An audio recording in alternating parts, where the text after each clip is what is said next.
Ya, entonces empezaremos con el tema.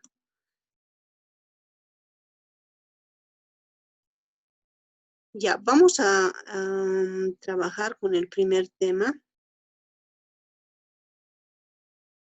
Digo, con el tema número 5, que es la normalización, en vista de que no han aún instalado, pero las personas que tienen máquina tienen que instalar el SQL Server. Les he dejado el software en Classroom.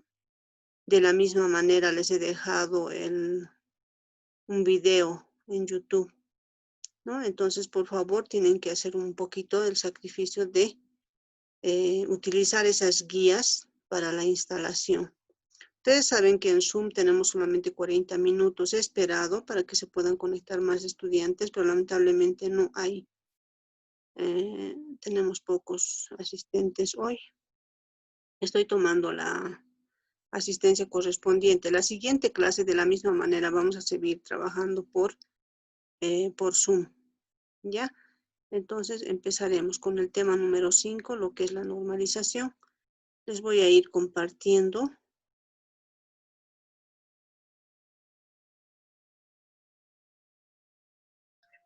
mi pantalla. Ya. Si tienen alguna duda, pueden nomás intervenir.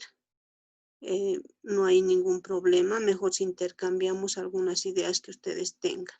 ¿Ya? El tema es la normalización. Este tema es muy importante para lo que son las bases de datos relacionales. Sabemos que el objetivo del diseño de una base de datos relacional es generar un conjunto de tablas o de esquemas relacionales que nos permitan almacenar la información sin redundancia de datos, ¿no? Entonces, la normalización es un proceso que nos permite, para eliminar la redundancia de datos, nos permite dividir las tablas en subtablas, es decir, dividir las relaciones en subrelaciones. Bueno, cuando se hace esta división de tablas, no se tiene que perder la información, ¿sí? Pero sí se tiene que eliminar lo que es la redundancia de datos. Entonces, en normalización podemos aceptar como un concepto relacional. En el modelo entidad-relación, la normalización, si nosotros realizamos un diseño de la forma en que hemos aprendido en todo el avance curricular hasta el momento, y si aplicamos las reglas de manera correcta, seguramente no vamos a tener mucha redundancia de información. El diseño de la base de datos va a ser fiable en un, yo qué sé, ¿no? 98%, 99%, ¿sí? Entonces, ¿qué es lo que hace la normalización? Son reglas. Estas reglas de la normalización lo que hace o nos permite es eliminar la redundancia de información. Si por alguna razón, en algún momento, en todo el proceso del diseño de la base de datos, se ha permitido alguna redundancia de información, entonces la normalización, las reglas de la normalización nos permiten eliminar esta redundancia de datos. Entonces, cada regla de esta normalización, de estas reglas, de manera particular lo vamos a ir analizando, se aplica en el modelo relacional, es decir, se aplica en las tablas relacionales.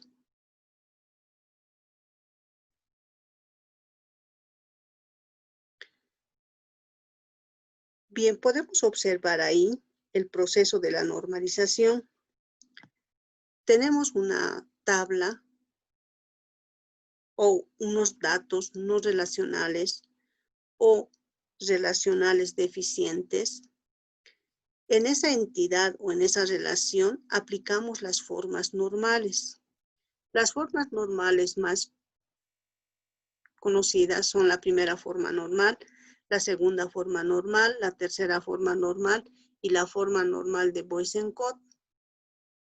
Estas formas normales son reglas, como les voy indicando, que nos permite eliminar la redundancia de datos, ¿no? En un gran porcentaje.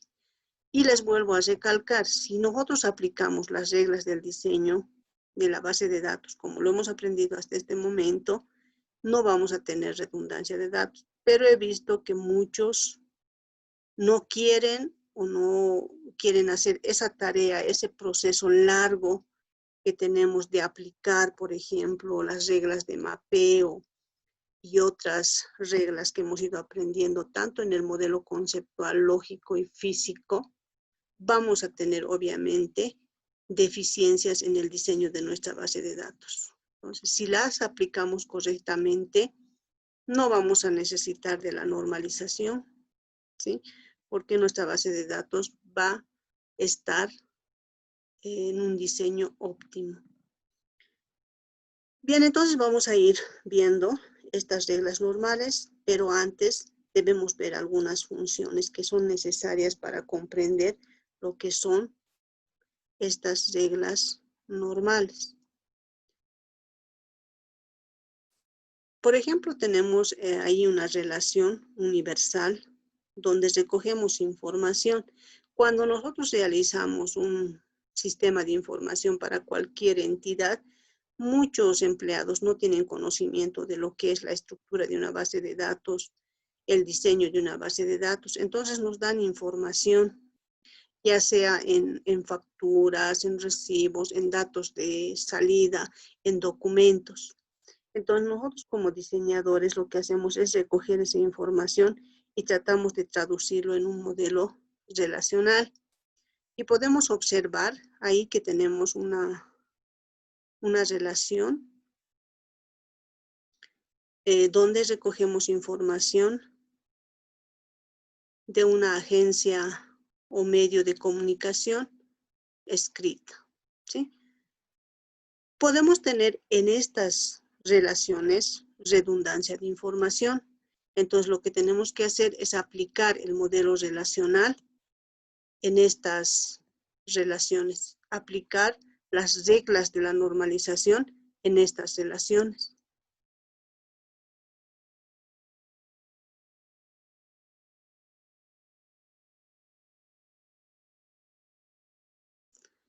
Bien, vamos a hablar de un tema que a muchos les complica porque cuando se les habla de lo que es la matemática, muchos tratan de huir, pero la matemática está en todo lado, ¿no? Entonces vamos a hablar de las dependencias funcionales. Las dependencias funcionales son importantes en este proceso de la normalización para su correcta aplicación de estas reglas normales.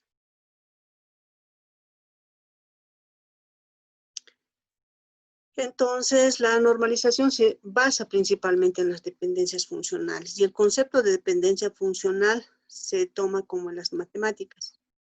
Por ejemplo, tengo aquí la imagen Y de X, ¿no?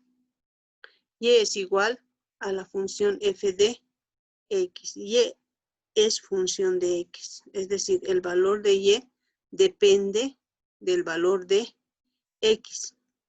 Si el valor de Y está siempre determinado por el valor de X. Por ejemplo, matemáticamente nosotros sabemos que esta es una función de primer grado. F de X es igual a X más 2. Entonces podemos decir que Y, la imagen, es X más 2.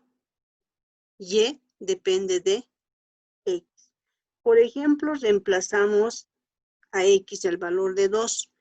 Entonces, el valor de Y va a ser 4, porque 2 más 2 es 4. Entonces, el valor de Y depende funcionalmente de X. Matemáticamente podemos decir que si X toma el valor de 2, determina el valor de Y, que es igual a 4. Bien, hasta ahí entendemos, ¿no? Lo que son las funciones. Cuando hacemos las gráficas de estas funciones,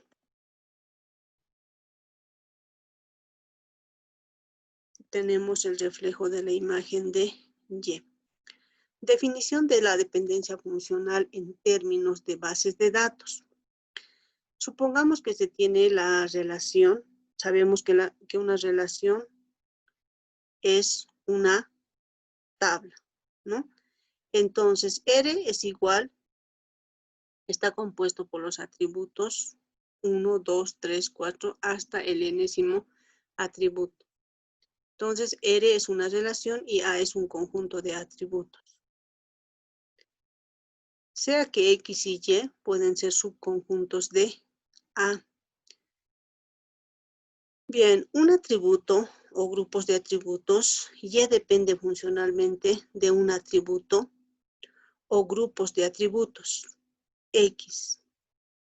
Entonces, cuando nosotros hablamos de tablas y cuando empezamos a definir la clave primaria en una tabla o en una relación, estamos trabajando ahí dependencias funcionales. ¿Por qué? Porque los otros atributos dependen funcionalmente de la clave primaria, ¿no? Entonces estamos llegando a ese análisis y a esos términos. Nosotros vamos a manejar las dependencias funcionales, estas dependencias funcionales matemáticas en términos de relaciones.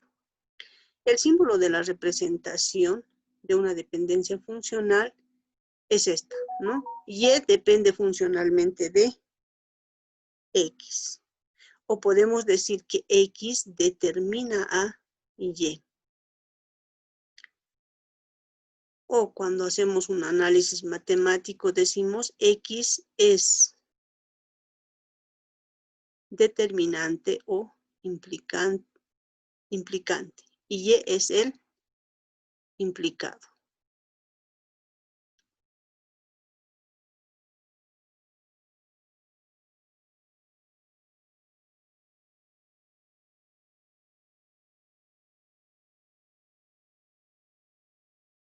Entonces las dependencias funcionales lo manejamos con la simbología de F.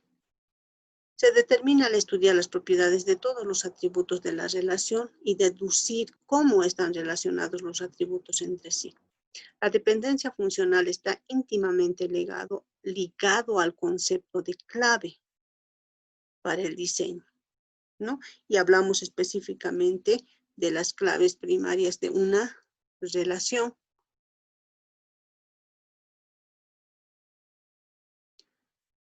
Bueno, para graficar lo que es la dependencia funcional, la podemos graficar de esta forma, ¿no? Tenemos los nodos, Y depende funcionalmente de X. A X le podemos llamar determinante y Y implicado.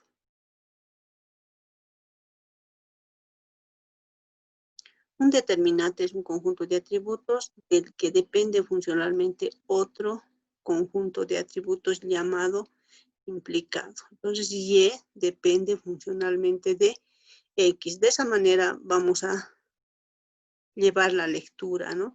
Y depende funcionalmente de X. O X determina a Y. Bien, por ejemplo, tenemos acá la relación estudiante.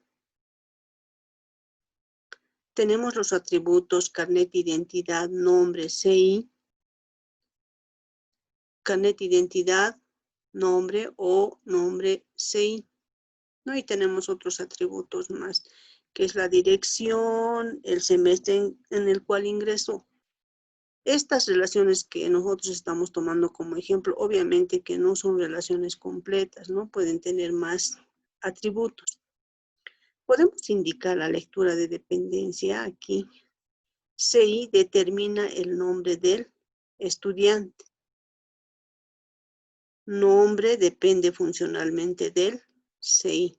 O a partir del CI yo puedo saber el nombre de la persona, la dirección y el semestre en el que ingresó. Y podemos ir detallando estas funciones. Por ejemplo, para el CI, que es 69, 89, 7, 82, existe un único valor en la columna nombre. Para este carnet de identidad, en este CI tenemos un único valor en la columna de con el valor de CI, existe un único valor en la columna nombre, que es Josep.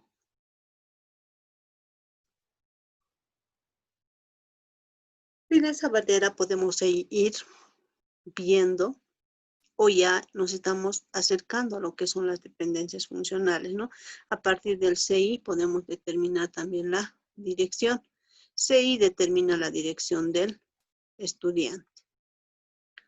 Entonces, para este valor de carnet de identidad existe un único valor en la columna dirección y su dirección es Villa Fátima. Para este CI existe un único valor en la columna dirección y vive en esta región o en esta zona. Y así podemos ir describiendo los detalles de dirección, depende funcionalmente de CI. O CI determina el semestre de ingreso. Y a partir del CI yo puedo saber en qué semestre ingresó el estudiante, ¿no? Y puedo ir buscando más dependencias funcionales internamente. Aquí puedo encontrar dependencias funcionales entre nombre y dirección. A partir del nombre yo puedo determinar la dirección, ¿no? Entonces vamos buscando internamente las demás dependencias funcionales.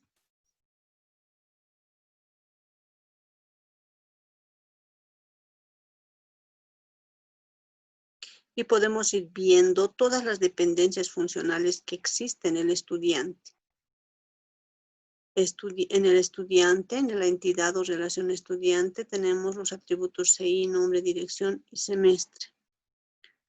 CI determina a nombre, o nombre depende de CI, dirección depende de CI, semestre que ingresó depende de CI y la dirección depende de nombre. Aquí también internamente vemos una dependencia funcional. Entonces, gráficamente podemos ver las dependencias funcionales comunes de esta manera. Nombre depende funcionalmente de CI. Dirección depende funcionalmente de CI. Y semestre que ingresó depende funcionalmente de CI. Dirección depende funcionalmente de nombre. Aquí hay una dependencia funcional entre estos dos atributos. Entonces podemos ver ahí las dependencias funcionales y si queremos podemos ir analizando más dependencias funcionales entre los atributos de una relación.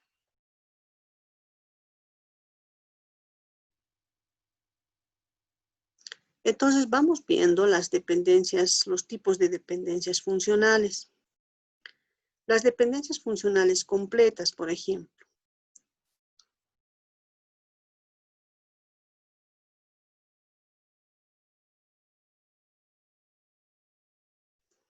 Si el determinante X está compuesto, ¿no?, por los diferentes valores X1, X2 hasta Xn, se dice que Y tiene dependencia funcional completa. Sí depende funcionalmente de X, pero de ningún subconjunto del mismo. Y podemos ver simbólicamente de esta manera, ¿no? Y depende funcionalmente de X. Sí, solo sí. No existe una dependencia funcional interna, como lo hemos visto en el anterior ejemplo, entre nombre y dirección. Entonces vamos a decir que hay una dependencia funcional completa. Es como que aquí todos los atributos dependen funcionalmente de la clave primaria, pero internamente no hay dependencias funcionales. Es decir, Y depende funcionalmente de X. Entonces, Y no depende funcionalmente de X1, Y no depende funcionalmente de X sub 2. Tiene que existir una dependencia funcional completa de Y con respecto a X. Estos ejemplos que estamos viendo acá de la relación registro, por ejemplo, se alza algunos datos de los estudiantes. Que tenemos, por ejemplo, como atributos CI, sigla, nota, semestre. Y bueno, tenemos los datos registrados o los registros en cada tupla, ¿no? Entonces analizamos ahí la dependencia funcional. Nota depende funcionalmente de CI, de sigla y semestre. O sea, tengo que, para averiguar la nota, necesito de qué estudiante es, de qué materia es y de qué semestre. Entonces aquí podemos ver una dependencia funcional de esta forma. Nota depende funcionalmente de estos atributos, ¿no? Y entonces hay una dependencia funcional completa. ¿Por qué? Porque nota no depende funcionalmente de CI. Porque puede ser que queramos ver una nota, pertenece a algún estudiante, pero no sabemos de qué materia es y de qué semestre es. De la misma manera ocurre, nota no depende funcionalmente de sigla, ¿sí? Porque puedo decir, por ejemplo, tengo un 40 de nota y tengo que saber de qué materia es, ¿no? Y en qué semestre está esa materia. Y de la misma manera ocurre con nota, no depende funcionalmente del semestre. O sea, no hay dependencias funcionales internas.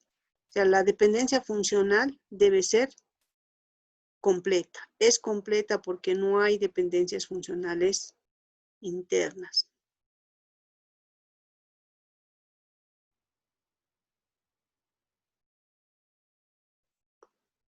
Bien, tenemos ahí otro ejemplo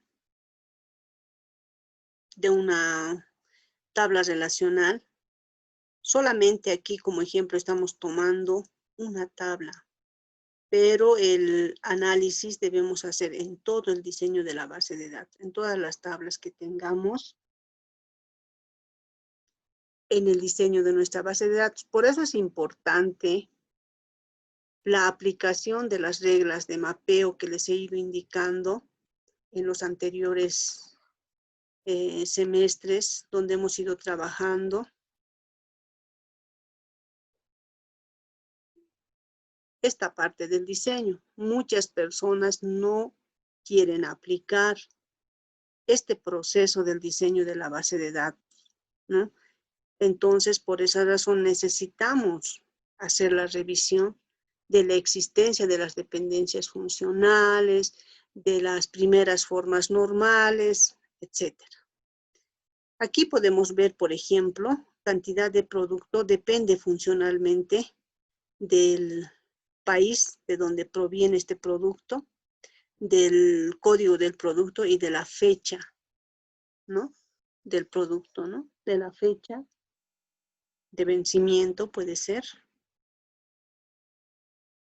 Y podemos ir analizando otras dependencias funcionales. Por ejemplo, aquí, esta dependencia, esta tiene una dependencia funcional completa, ¿sí? Porque cantidad de producto depende funcionalmente de todo esto. Pero aquí no hay dependencia funcional completa. ¿Por qué? Aquí, cantidad de producto depende funcionalmente de todos estos atributos. Pero hay una dependencia interna. Cantidad de producto también depende del ID país, de qué proveedor, de dónde está proveyendo este producto. Entonces, aquí no hay dependencia funcional completa. ¿Por qué? Precisamente por este hecho. Hay una dependencia funcional interna, ¿no? Porque esta cantidad de producto también depende funcionalmente de uno de estos atributos y no de todos.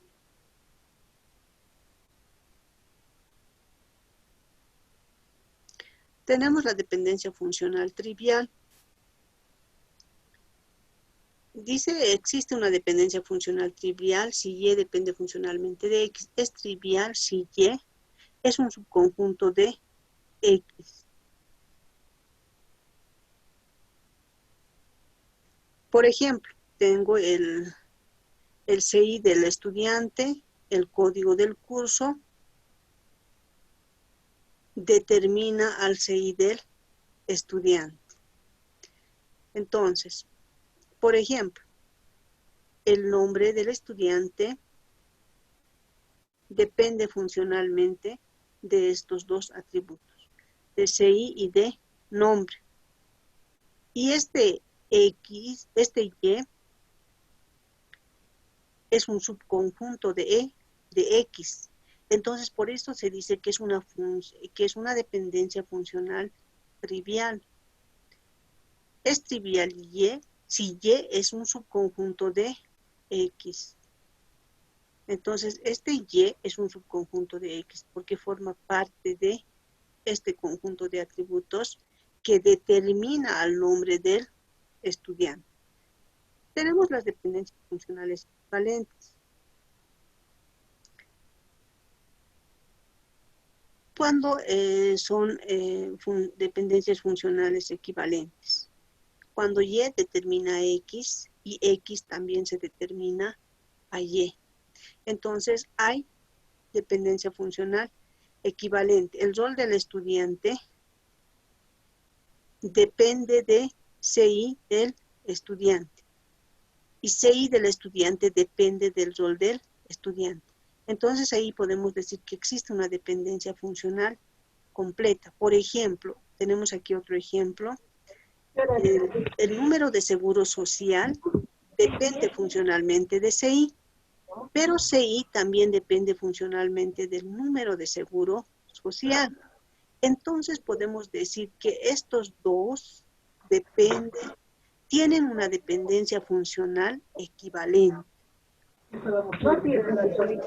Esto determina, CI determina a número de seguro social y número de seguro social determina a CI.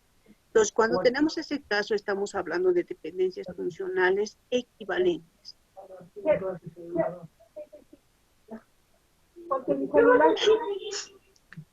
Tenemos por último la dependencia funcional transitoria. Tenemos otras dependencias funcionales, pero estas tres son las más importantes.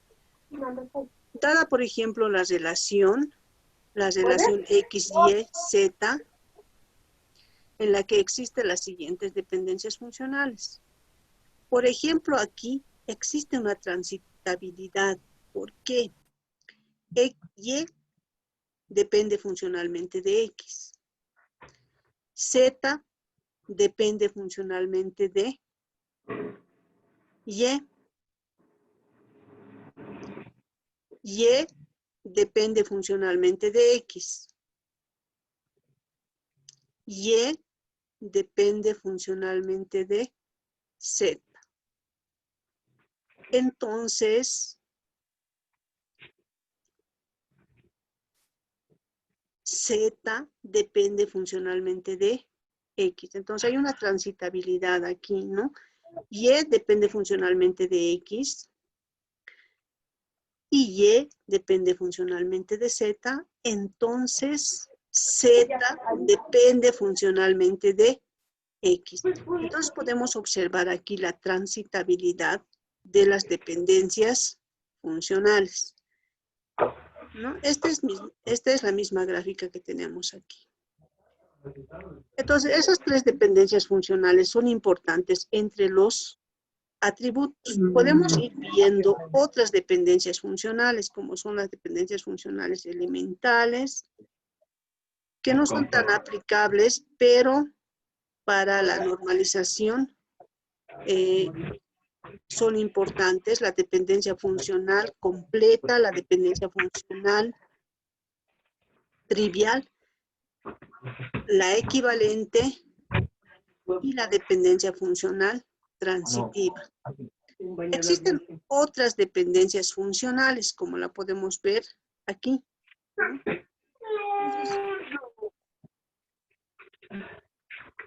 Entonces, Este es mío. bajen su audio, jóvenes. Mío.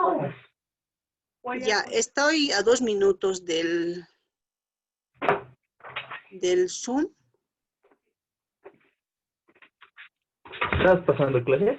No me ha pasado. Eso me coge contigo.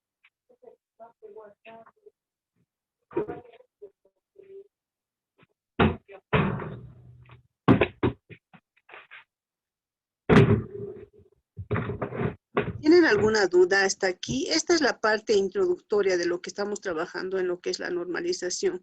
Estamos trabajando con lo que son las dependencias funcionales. Más adelante ya vamos a ver la aplicación de cómo aplicamos en las formas normales estas dependencias funcionales. Les voy a dejar el video para que lo repasen. También les voy a dejar algún link para que puedan ir viendo.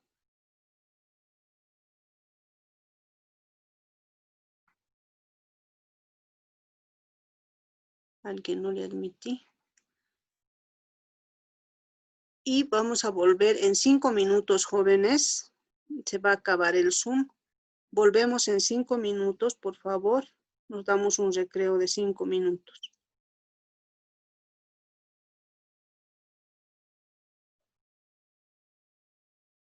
No se vayan, vamos a volver en 5 minutos.